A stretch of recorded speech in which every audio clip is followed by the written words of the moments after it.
আসসালামু আলাইকুম, সুপ্রিয় দর্শক। স্বাগত জানাচ্ছি যে কথা জানতে চান অনুষ্ঠানে। আমি মোস্তফা ফিরোজ এবং আমার অপর প্রান্তে যুক্ত আছেন গণমাধ্যম ব্যক্তিত্ব ডাক্তার আব্দুল নূর তুষার। আপনাকে স্বাগত জানাচ্ছি এই অনুষ্ঠানে। খুব সংক্ষিপ্ত ভাবেই আপনার কাছে প্রতিক্রিয়াটা নেব। কয়েকদিন থেকেই একটা ঘোলাটে পরিস্থিতি, আইন শৃঙ্খলা জনিত, জাতীয় পার্টির অফিস ঘেরাও, তারপরে হামলা, নুরুল হক নূরের উপর হামলা, এর মধ্যেই বিশেষ জরুরি বৈঠক। আপনার কাছে কি মনে হচ্ছে, সিমটম কি মনে হচ্ছে, কেন কি কারণে এই এর আগে এরকম পরিস্থিতি? একটি ঘটনার মধ্যে দিয়ে আওয়ামী লীগ নিষিদ্ধ করা হয়েছিল, মানে আওয়ামী লীগের কার্যক্রমকে। আমার কাছে মনে হচ্ছে যে জাতীয় পার্টির অফিস দখল করার যে প্রক্রিয়াটা, এই প্রক্রিয়াটা শুরুই হয়েছিল এই কারণে যে জাতীয় পার্টিকেও নিষিদ্ধ করা হবে। তো সেই প্রক্রিয়াটাই আমি দেখছি সামনের দিকে অগ্রসর হচ্ছে। আর জাতীয় পার্টিকে নিষিদ্ধ করা হবে কি হবে না এটা সরকারের সিদ্ধান্ত যদিও, বা জাতীয় পার্টির কার্যক্রম স্থগিত করা হবে কি হবে না এটা সরকারের সিদ্ধান্ত যদিও, কিন্তু সরকার এখানে কেবল তিনটি দলকে আমন্ত্রণ জানিয়েছেন, অন্য কোনো দলকে করেন নাই। বাংলাদেশে অন্য কোনো রাজনৈতিক দলের কোনো মতামত নাই, এইরকম একটি চিন্তা ভাবনা করা আমার মনে হয় যে অন্তর্বর্তী সরকারের উচিত না। তারা যদি এই ধরনের কোনো সিদ্ধান্ত নেন তাহলে সকলের সঙ্গে আলাপ করা উচিত, এবং আদৌ এইভাবে রাজনৈতিক দলের সঙ্গে সিদ্ধান্ত নিয়ে দলের কার্যক্রম বন্ধ করা যায় কিনা এটাও চিন্তার বিষয় রয়েছে, কারণ দেশে তো আদালত আছে। জাতীয় পার্টিকে আদালতের মাধ্যমে নিষিদ্ধ করার চেষ্টা করাটা আমার কাছে মনে হয় যে, বা যে কোনো দলকেই, কারণ সরকার যদি এরকম নির্বাহী ভাবে সকলকে নিষিদ্ধ করতে শুরু করেন তাহলে যে ঐতিহাসিক নির্বাচনের প্রতিশ্রুতি সরকার আমাদেরকে দিয়েছেন, আমার ধারণা যে নির্বাচনটি আসলেই ঐতিহাসিক হয়ে যাবে, কেননা অতি অল্প সংখ্যক দল এই নির্বাচনে অংশ নিতে পারবে, অন্যরা পারবে না, কারণ অনেকের নাই ক্ষমতা নির্বাচনে পুরোপুরি অংশগ্রহণ করার। আর যারা আছেন তারা সংখ্যায় অতি অল্প। আপনারা নিশ্চয়ই বুঝতে পারছেন যে তিনটি দলের সঙ্গে তিনি কথা বলেছেন, অন্তর্বর্তী সরকার, বিএনপি এবং জামাত, অবশ্যই দুটি বৃহৎ রাজনৈতিক দল, কিন্তু এনসিপি এখনো অনিবন্ধিত। তো এই তিনটি দলের বাইরে বাংলাদেশে আর কোনো রাজনীতি বা কোনো দল এক্সিস্ট করে না, এই মেসেজটা ভালো না। একটা দেখা যাচ্ছে যে এনসিপি আর জামাতের একটা অভিন্ন বক্তব্য আছে যে জাতীয় পার্টিকে নিষিদ্ধ করার যে দাবি নূরের, সেই তার সাথে তারা একাত্ম। এইভাবে তাহলে জাতীয় পার্টি নিষিদ্ধ, তাহলে কি আর একটা নতুন ধরনের আমিরামি নির্বাচনের পতন হয়ে যাবে না? মানে তাহলে কারা করবে? আপনি দোসর, তাহলে জাতীয় পার্টি কেন? তাহলে জাতীয় পার্টির মতন করে তো তাহলে 14টা দলও নিষিদ্ধ করতে হয়, কারণ আওয়ামী লীগের এলাই তো আরো 14টা দল আছে। আওয়ামী লীগের এলাকায় এই 14টি দল গত 16 বছরে যদি আপনি চিন্তা করেন তাহলে একরকম। এর আগেও তো আওয়ামী লীগের সঙ্গে অ্যালায়েন্স করে, এমনকি এখন যারা রাজনৈতিক আন্দোলন করছে, আমরা দেখেছি তত্ত্বাবধায়ক সরকারের দাবিতে তো জামাতে ইসলাম এবং আওয়ামী লীগ একসাথে কাজ করেছিল। আমি তখন অতি তরুণ চিকিৎসক। আমার মনে আছে যে ওই সময় আমরা অনেক প্রতিবাদ করেছিলাম যে কেন এইভাবে তারা বসবে, কিন্তু তখনও রাজনৈতিক দলগুলি আমাদের কথা শোনেন নাই। তো এই কথা চিন্তা করলে আওয়ামী লীগের সঙ্গে বিভিন্ন জায়গাতে বিভিন্ন সময় কেউ না কেউ তো মাখামাখি করেছেন। এখন কোনটিকে বিবেচনায় নেওয়া হবে, কোনটিকে বিবেচনায় নেওয়া হবে না, এইটা অন্তর্বর্তী সরকারের আহ সিদ্ধান্ত বলেই মনে হচ্ছে। তবে একটি বিষয় আমার কাছে মনে হচ্ছে, সেটি হচ্ছে যে আহ ভিপি নূরের নেতৃত্বে জাতীয় পার্টির অফিস ঘেরাও করা, অথবা জাতীয় পার্টিকে আহ নিষিদ্ধ করার দাবি করা, অথবা তাদেরকে নির্বাচন অযোগ্য এই এরকম বিবেচনা করা, এই পুরো ব্যাপারটা কিন্তু ঘটেছে নির্বাচনের তারিখ ঘোষণা করে দেওয়ার পরে, নির্বাচনের রোডম্যাপ ঘোষণা করে দেওয়ার পরে। নির্বাচনের রোডম্যাপ ঘোষণা করার আগে কি জাতীয় পার্টি ভালো ছিল? তখন আহ তাদেরকে কেন এই দাবিটা ওঠে নাই? যে মুহূর্তে নির্বাচনের দাবি, আহ যেটা মানুষের দাবি, সেটা রূপ পেল একটি রূপরেখার মধ্যে দিয়ে, সঙ্গে সঙ্গে জাতীয় পার্টির নিষিদ্ধকরণের প্রক্রিয়াটি চালু হয়ে গেল। এই বিষয়টা কি আদৌ একটি ঐতিহাসিক নির্বাচনের জন্য সহায়ক? এবং কেনই বা এটি হবে? আরেকটা, নির্বাচনের রূপরেখা ঘোষণা করে দেওয়ার পরে কেনই বা হঠাৎ এই দাবি উত্থাপিত?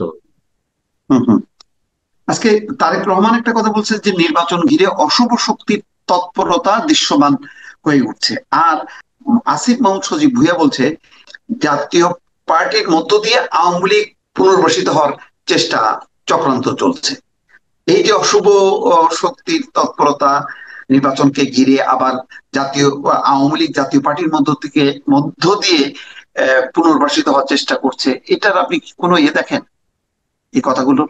আমি আসলে এই চিন্তাগুলিকে আমার কাছে মনে হয় যে আহ একটু অযৌক্তিক। এই কারণে যে আওয়ামী লীগ এত বড় রাজনৈতিক দল, যে এই তার এই বৃহৎ শক্তির কারণেই কিন্তু সেইভাবে ফ্যাসিবাদ কায়েম করতে পেরেছিল, কারণ তার শিয়ার পাওয়ার অফ নাম্বার ছিল। অর্থাৎ তার যে দলের সমর্থক এবং তার যে লোকজন, সেটা একটা বিরাট লোকজন ছিল। সেই ভারেই কিন্তু সে ফ্যাসিবাদ প্রবর্তন করার যে শক্তি সেটা পেয়েছিল। এইরকম একটা বড় দল এটা জাতীয় পার্টির ভিতর দিয়ে জেগে উঠবে, এইটা আসলে কল্পনা করা যায় না। আর যদি করেও তাহলে তো দলটা নষ্ট হয়ে যাবে। দলটা সম্পূর্ণভাবে মানুষের কাছে গ্রহণযোগ্যতা তো এমনিতেই হারিয়েছে, তারপরে আরো হারাবে এই কারণে যে তারা নিজের পরিচয় আসতে না পেরে লুকিয়ে লুকিয়ে অন্যের পেটের মধ্যে করে আসছে। এমন আবার দল, যে দলটার নিজের কোনো ভালো বলতে কিছু নাই, যে দলটার নিজের কোনো অস্তিত্ব নাই, তার কোনো নেতা নেত্রী নাই, তার কোনো কাজকর্ম নাই, মানে একটা সম্পূর্ণ ব্রোকেন একটা পার্টি।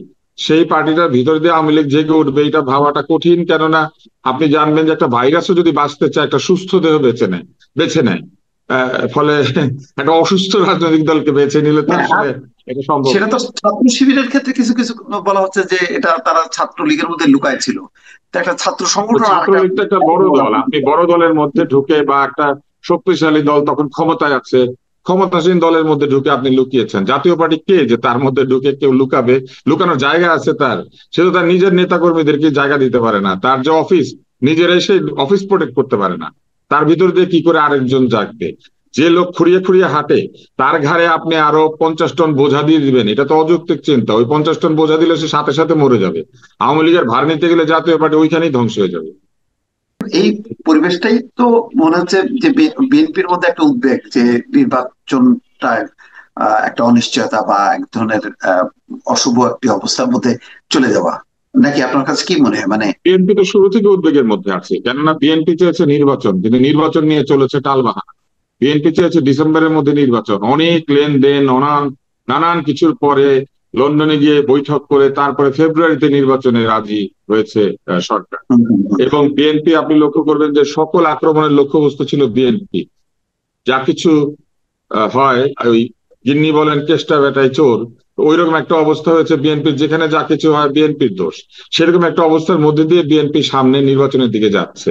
তো এই অবস্থায় বিএনপির এক ধরনের শেকি ফিল করার কথা, কিন্তু আমি মনে করি যে বিএনপি যেহেতু অত্যন্ত বড় একটি রাজনৈতিক দল, তাদের উচিত আরো গভীরভাবে আহ দলকে সংগঠিত করার প্রক্রিয়া, নিজেদেরকে নিয়োজিত করে দেওয়া, এইসবের দিকে না তাকানো। কেননা দিনের শেষে নির্বাচন হলে তাদেরকে নির্বাচনে জিততে হবে, এবং এবং মানুষের সমর্থন নিয়ে যথেষ্ট পরিমাণে ব্যবধান নিয়ে তাদেরকে জিততে হবে, যাতে করে তাদের যে কন্ট্রোল আছে সেই কন্ট্রোলটা এস্টাবলিশড হয়।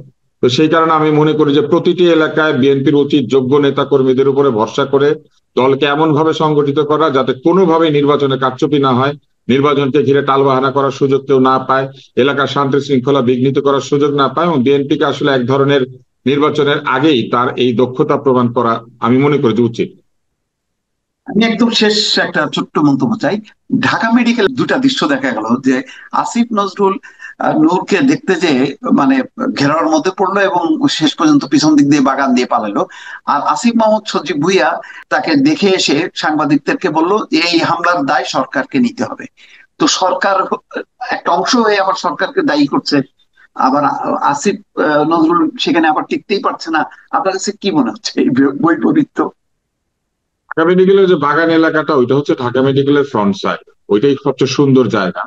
ওইটা দিয়ে আসলে তিনি বের হয়েছেন, ওইটা ব্যাক সাইড না। কিন্তু সাধারণত লোক ওই দিকটা ব্যবহার করে না বলে সবাই মনে করে যে ওইটা মনে হয় ঢাকায় মেডিকেলের পেছনের দিক। কেননা প্রচন্ড ওইখানে অবরুদ্ধ সাধারণ ছিল। লোকের প্রবেশাধিকার নাই। ওই লন এবং ওই জায়গাটাতে সাধারণ লোক চাইলেই ঢুকতে পারে না। এবং এই বাগানের অংশটা একদিকে আছে ডিরেক্টরের অফিস, আরেকদিকে হচ্ছে মেইন এন্ট্রান্স ঢাকা মেডিকেলের, যেটা সাধারণত ব্যবহার করে না, রোগীরা ব্যবহার করেই না। প্রফেসররা গাড়ি নিয়ে ঢোকেন, ওইখানে নামেন। তো ওই জায়গা দিয়ে আসিফ নজরুল বের হয়েছেন, এটা ভালো যে তিনি লক্ষ্য করেছেন যে ঢাকা মেডিকেল কত সুন্দর এবং চমৎকার একটি জায়গা, সেখানে এখনো বাগান আছে, যেখানে ঢাকা শহরে কোথাও বাগান নাই। তো এইটা আমার কাছে ভালো মনে হয়েছে। আর আসিফ ভুঁইয়া যেটা বলেছেন, এটা আমার কাছে মনে হচ্ছে খুবই অদ্ভুত, কেননা তিনি নিজেই সরকারের অংশ। আমরা দেখেছি যখন গোপালগঞ্জে একটি অ্যাকশন চলছিল, তিনি নিজে স্ক্রিনের সামনে বসে সেই অ্যাকশন তদারক করছিলেন। তাহলে কোথাও অ্যাকশন হলে তিনি নিজে যেটা তদারক করতে পারেন, সেখানে অ্যাকশনের ফেইলিওর যদি হয়, সেই ব্যর্থতার দায় তিনি না নিয়ে বলবেন যে সরকার নিবে, তাহলে উনি তো আর সরকারের বাইরে না, উনি তো সরকারের ভেতরে এবং যথেষ্ট প্রভাবশালী একজন ব্যক্তি। তো সেই হিসেবে আমি মনে করি যে এটা আসলে একটু স্ববিরোধী হয়ে গিয়েছে। এরকম স্ববিরোধী বক্তব্য আমরা আরো দেখেছি। গত কিছুদিন যাবৎ সেনাবাহিনীকে ব্যারাকে ফিরে যাওয়ার জন্য একদল লোক কথা বলছিলেন, আবার তারাই আবার বলছেন সেনাবাহিনী কেন বিভিন্ন জায়গাতে নেমে আইন শৃঙ্খলা রক্ষা করছে না। আমার কাছে মনে হয় যে সবকিছুই ঘটেছে, it is a failure of management. আমাদের যে অন্তর্বর্তী সরকার এত বেশি জায়গাতে হাত দিয়েছেন যে মূল জায়গাতে তারা বিষয়টিকে রক্ষা করতে পারছেন না। ধরেন একটা বাড়িতে অনেক সুন্দর সুন্দর জানালা তৈরি করার জন্য ব্যস্ত হয়ে গিয়েছে বাড়ির মালিক, কিন্তু বাথরুমের ছোট্ট ফুটা দিয়ে যে মশা ঢুকছে সেটা তার খেয়াল নাই, তো ঢুকে কামড় দিয়ে সবাইকে ডেঙ্গু, চিকুনগুনিয়া, ম্যালেরিয়া, কালাজ্বর যা আছে সব করে দিয়েছে ওই ছোট্ট ফুটাটার দিকে নজর না দেওয়ার কারণে। তো আমাদের অন্তর্বর্তী সরকারের এই অবস্থা হয়েছে, সংস্কারের দরজা, এই দরজা, সেই জানালা, ওই জানালা, এইখান থেকে লোক, ওইখান থেকে লোক, বিদেশ থেকে লোক, দেশ থেকে লোক। তো এত কিছু করতে গিয়ে ওই ছোট্ট ফুটা দিয়ে যে মশা ঢুকছে এটা ওনারা খেয়াল করতে পারেন নাই, এবং এখন পুরো বাড়ির সবার এই ম্যালেরিয়া, চিকুনগুনিয়া, কালাজ্বর, ডেঙ্গু সহ মশাবাহিত সকল রোগ হয়ে গিয়েছে। অনেক ধন্যবাদ, অনেক ধন্যবাদ। দর্শক শুনছিলেন আব্দুল তুষারের একেবারেই সাম্প্রতিক কয়েকটা ঘটনার উপরে মন্তব্য। আমাদের এই আলোচনা ভবিষ্যতে অব্যাহত থাকবে। আজ এ পর্যন্তই। আল্লাহ হাফেজ।